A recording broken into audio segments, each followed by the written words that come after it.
He said, "You'll never make it without me." When I made it, his wife called me first. I stood in the middle of the open office, holding the report I had spent 3 weeks building. My hands were steady, but my heart was racing. I had worked late nights, analyzed every number, checked every detail. This was my best work. Jake walked over, snatched the folder from my hands, and waved it in front of the entire team like a trophy. "You'd be nothing without me," he announced loudly, his voice echoing across the room. "Everything you know, I taught you. Don't get cocky." The room went silent. Every conversation stopped. My coworkers suddenly found their computer screens fascinating. I felt my throat tighten, the familiar burn of humiliation creeping up my neck. Jake didn't even look at me. He just turned and stormed into his office, slamming the door so hard the glass rattled.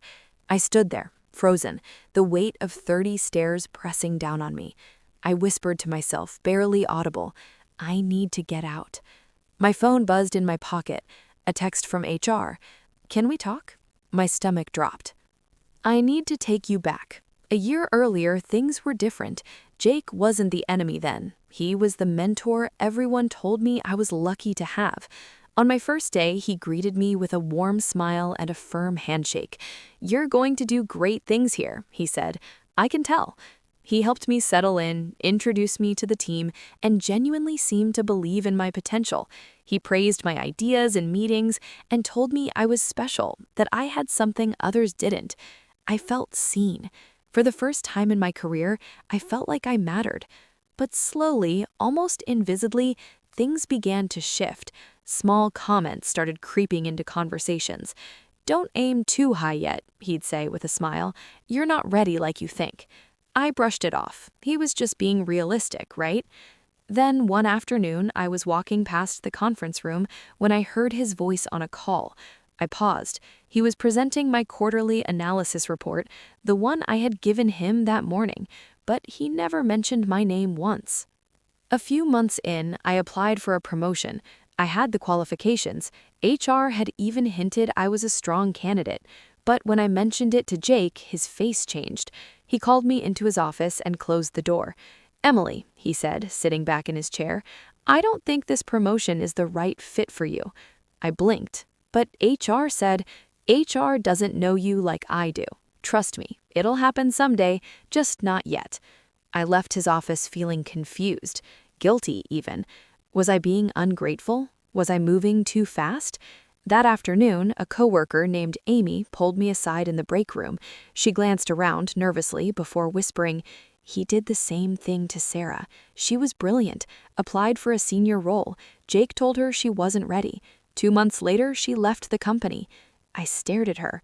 "What?" Amy nodded slowly. "Jake doesn't like it when people outgrow him." I walked back to my desk in a daze. Something inside me shifted. A small, quiet alarm started ringing. After that conversation, I started paying attention, really paying attention. I noticed Jake removing my name from presentations I had created. He scheduled important meetings without inviting me, then later blamed me for not being there. He publicly praised mediocre employees for basic work, but picked apart my projects over tiny, irrelevant details. I started doubting myself. Maybe I wasn't as good as I thought. Maybe he was right. Maybe I needed him. Then one morning, our senior director stopped by my desk. "Great work on the logistics optimization project," he said, smiling. "Jake really knocked that one out of the park." I froze. That was my project. Every single analysis, every recommendation, every chart, mine. I had spent 2 months on it. Jake had only reviewed it once before sending it up the chain, with his name on it. I smiled weakly. "Thank you." The director walked away. I sat there, staring at my computer screen, my hands shaking. That was the moment I realized this wasn't mentorship. This was sabotage. Back in the present, I sat across from the HR representative, my hands folded tightly in my lap. She looked uncomfortable. "Emily," she began carefully, "we received an anonymous report about unprofessional treatment toward you." My heart skipped. "What kind of report?" "Concerns about favoritism, credit taking, and hostile behavior from a manager." She paused. But we can't move forward without documentation or proof. I sat there, silent, my mind racing. Someone had reported Jake. Someone had seen what was happening. But without evidence, nothing would change. HR would bury it, Jake would continue, and I would remain trapped. "Do you have anything documented?" she asked gently. I looked at her, my throat tight. I'll check." She nodded slowly. "If you find anything, let me know. This stays confidential." I left the office, my hands trembling. For the first time in months, I felt something other than fear. I felt a spark of possibility. That night, I sat at my kitchen table, my laptop open in front of me. My apartment was quiet except for the hum of the refrigerator. I opened my email and started scrolling. Months of messages from Jake appeared on the screen. Belittling comments, contradictory instructions, rewritten reports with my name removed. I had ignored them before, assuming this was normal. Now I saw them for what they were, a pattern, a deliberate, calculated effort to keep me small. I created a new folder and began saving everything. Not to destroy him, I didn't want revenge, I just wanted to protect myself. Then I found it, an email thread between Jake and the senior director. Jake had forwarded my biggest project, the one that took me 6 months, with a cover note, "Here's the strategy I've been working on. Let me know your thoughts." No mention of me, no credit, nothing. I stared at the screen, my chest tightening. I saved the email, then I saved everything else. A few weeks earlier, Jake had told me, "Don't bother with that data certification course. It's above your level." I had believed him, but that night, sitting at my laptop, I pulled up the course website. I stared at the enrollment button for a long time. Then I clicked it. I signed up quietly. I studied before work, during lunch breaks, and late into the night. The material was challenging, but I was good at it, better than I expected. My confidence, which had been buried under months of Jake's manipulation, started to return. I remembered who I was before I met him. I remembered what I was capable of. 3 months later, I took the final exam. My hands shook as I submitted it. A week later, the results came. I passed. Not just passed, I scored in the top 5%. I sat at my desk, staring at the certificate on my screen, tears streaming down my face. Jake had been wrong. I printed the certificate and tucked it into my drawer. He would never see it. Around the same time, Jake forgot to tell me about an industry conference. I only found out when I overheard 2 coworkers talking about it. I registered myself and went. The conference was packed with professionals from across the logistics industry. I attended panels, took notes, and networked. That's where I met Linda Hayes. She was the VP of operations at a rival company, confident and sharp. During a break, we struck up a conversation about supply chain automation. She was impressed with my insights. "You really know your stuff," she said, handing me her business card. "If you ever want to grab coffee, let me know." I took the card, my heart pounding. Jake had no idea I was here. No idea I had just connected with someone who could change everything. A few days later, Linda emailed me, "Would you like to meet for coffee next week?" I stared at the message for a long time. Then I replied, "Yes, I'd love to." Back at the office, Jake was getting worse. He assigned me an impossible project with a deadline no one could meet. When I struggled, he called a meeting and publicly humiliated me. "This is dragging the entire team down," he said with his voice cold. "We can't afford mistakes like this." My coworkers looked uncomfortable, but no one said anything. I sat there, my face burning, my hands clenched under the table. But this time, something was different. I didn't cry. I didn't apologize. I just nodded and left the room. Later that afternoon, I documented everything: the unrealistic deadline, the lack of resources, the public humiliation. I saved it all. Then, as I was packing up to leave, a colleague I barely knew walked past my desk and slipped a folded piece of paper onto my keyboard. I unfolded it. It was a screenshot of a chat between Jake and another manager. The message read, "Emily's annoying but useful. I just keep her stressed so she doesn't get confident." I stared at the paper, my blood turning cold. A week later, Jake was presenting to the leadership team. I sat in the back of the conference room, taking notes. Halfway through his presentation, Jake forgot he was screen sharing. The chat window on his laptop popped up, and everyone saw it. A conversation between Jake and the other manager. The words were clear. "Emily's smart but insecure. I keep her where I need her." The room went silent. Jake's face turned red as he scrambled to close the chat. "Sorry about that," he muttered, laughing nervously. "Technical issue." But it was too late. The damage was done. People had seen it. The leadership team exchanged glances. My coworkers shifted uncomfortably in their seats. I sat frozen, my heart pounding. After the meeting, I returned to my desk. An hour later, I received an email from an anonymous address. Attached was the full recording of the meeting. Someone had saved it. Someone wanted me to have proof. I downloaded the file immediately and saved it in 3 different places. Jake had just exposed himself, and he didn't even realize it yet. The following Tuesday, I met Linda Hayes at a small cafe downtown. She ordered coffee, I ordered tea. We sat by the window, and she got straight to the point. "That company?" she asked, her eyes sharp but kind. I hesitated. How could I explain? Linda leaned forward. "Emily, I've been in this industry for 20 years. I know talent when I see it, and I know when someone is being wasted." She paused. "If you ever want to jump, call me first." I felt something I hadn't felt in months. Hope. Real, tangible hope. I thanked her and left the cafe, my mind racing. That evening, Jake scheduled a mandatory performance review for Friday. I read the calendar invite 3 times. My stomach twisted. This was it. He was going to try to break me. But I wasn't the same person he thought I was anymore. I had proof, I had options, and I had a way out. Friday came. Jake sat across from me in the small conference room, his arms crossed. "You're slipping, Emily," he said flatly. "You're distracted. One more mistake, and I can't protect you anymore." He leaned back, a smirk creeping across his face. "Be smart. Stay under my wing." I looked at him, really looked at him, and for the first time, I saw him clearly.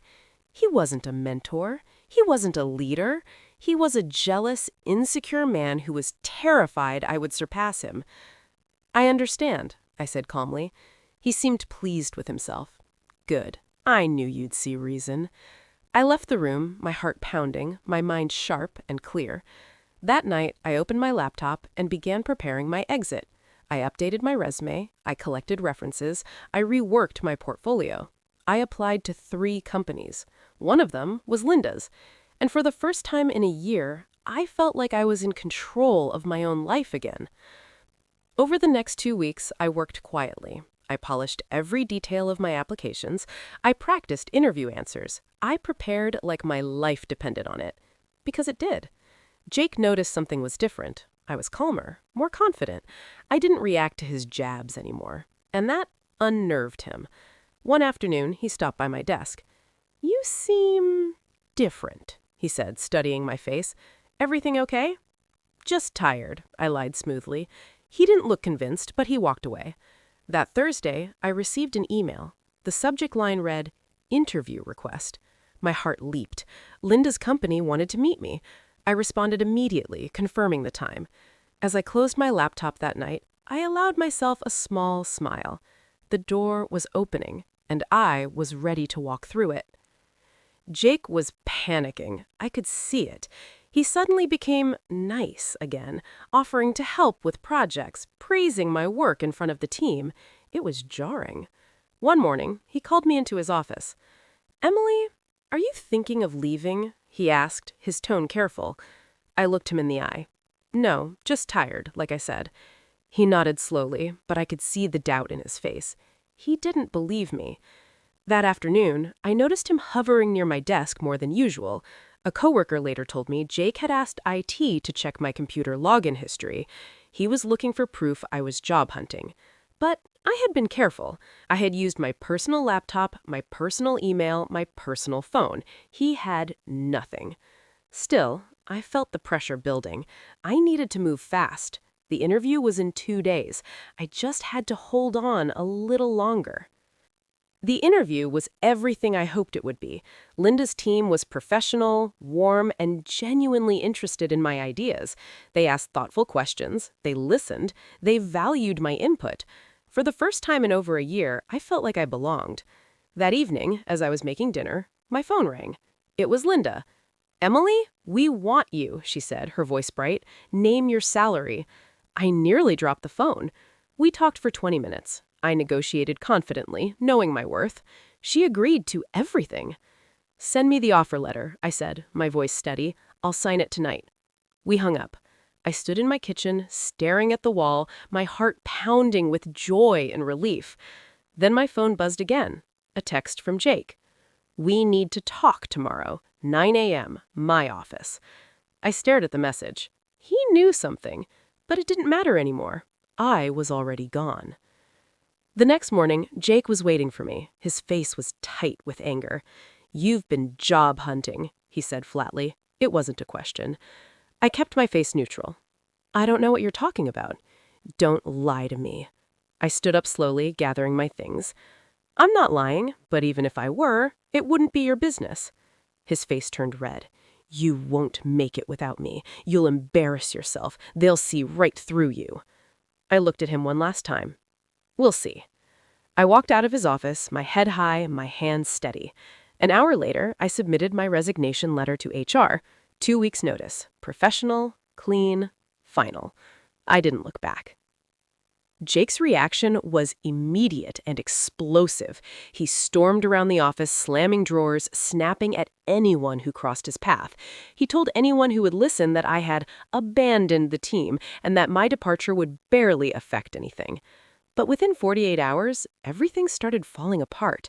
A major client emailed the company saying they wanted to move their account. The reason?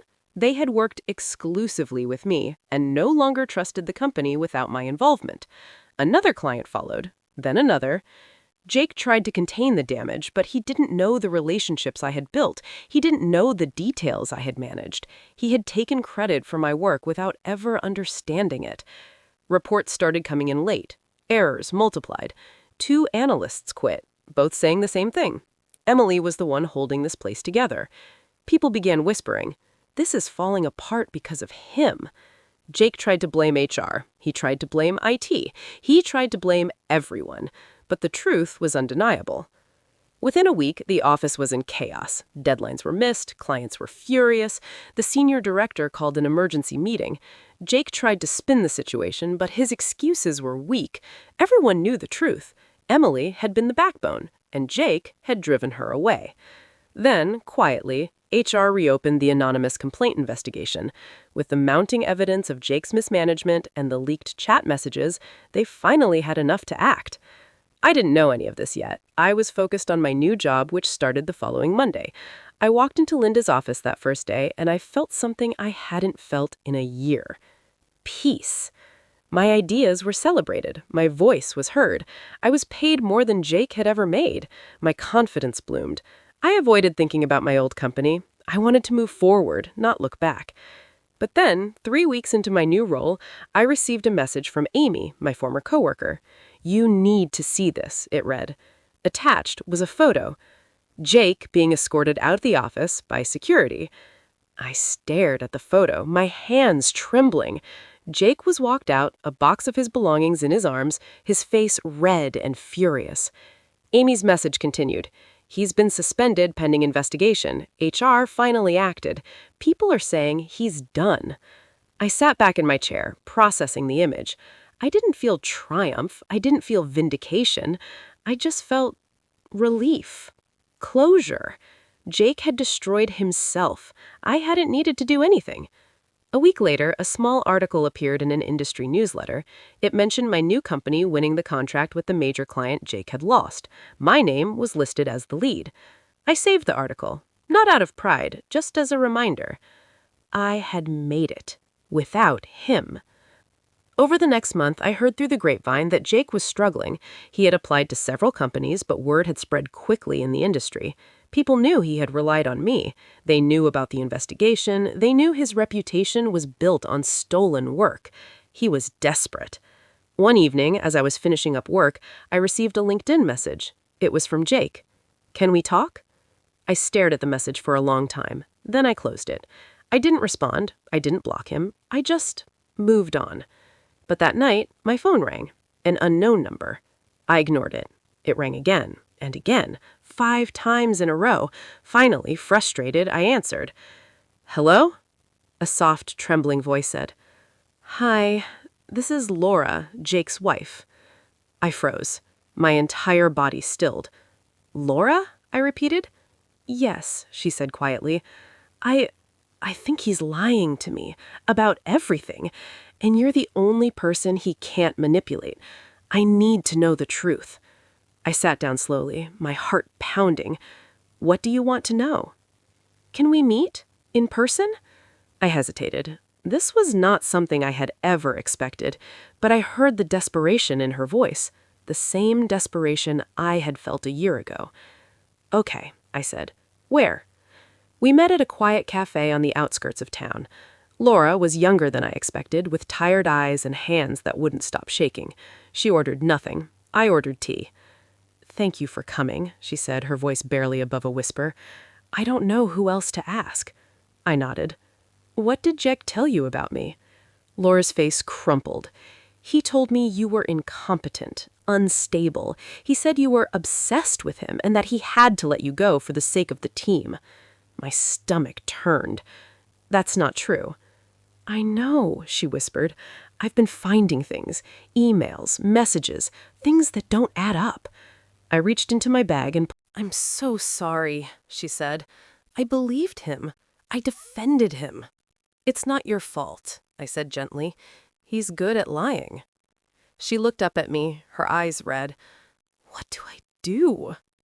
I took a breath. You save yourself, just like I did. Laura nodded slowly. I'm filing for divorce. I reached across the table and squeezed her hand. Good. Over the next few weeks, Laura did exactly that. She exposed Jake's lies to his family, his friends, even his therapist. His world unraveled quickly. He sent me another email, desperate and rambling, begging for a recommendation letter. I deleted it without reading the whole thing. I didn't need revenge. Jake had destroyed himself, and I had moved on. A month later, I received a message from Laura. Thank you, it read, for showing me the truth, for giving me the courage to leave. Attached was a photo. It showed Jake sitting alone in a small, cheap apartment surrounded by moving boxes. No wife, no job, no reputation. Just emptiness. Laura's message continued. He told me you'd never make it without him. But you did, and now I'm saving myself too. I stared at the photo for a long time. Then I closed it. I didn't feel sorry for him. I didn't feel angry. I just felt free. I sat at my desk in my beautiful new office, the afternoon sun streaming through the window. My phone pinged. Another email. This one was from Linda. Congratulations, Emily. We're promoting you to Senior Director of Operations. I read the message 3 times, a smile spreading across my face. I thought back to that day in Jake's office when he had snatched my report from my hands and told me I was nothing without him. I thought about the nights I had cried, doubting myself, wondering if he was right. And then I thought about now. I had a career I loved, a team that respected me, a salary that reflected my worth. I whispered to myself, my voice steady and sure, I made it. Without him. I closed my laptop and looked out the window at the city below. The sun was setting, painting the sky in shades of gold and pink. Somewhere out there, Jake was sitting in his empty apartment, realizing too late that the person he had tried to keep small had become someone he could never reach. And I was here, thriving, free, victorious. Not because I had destroyed him, but because I had saved myself.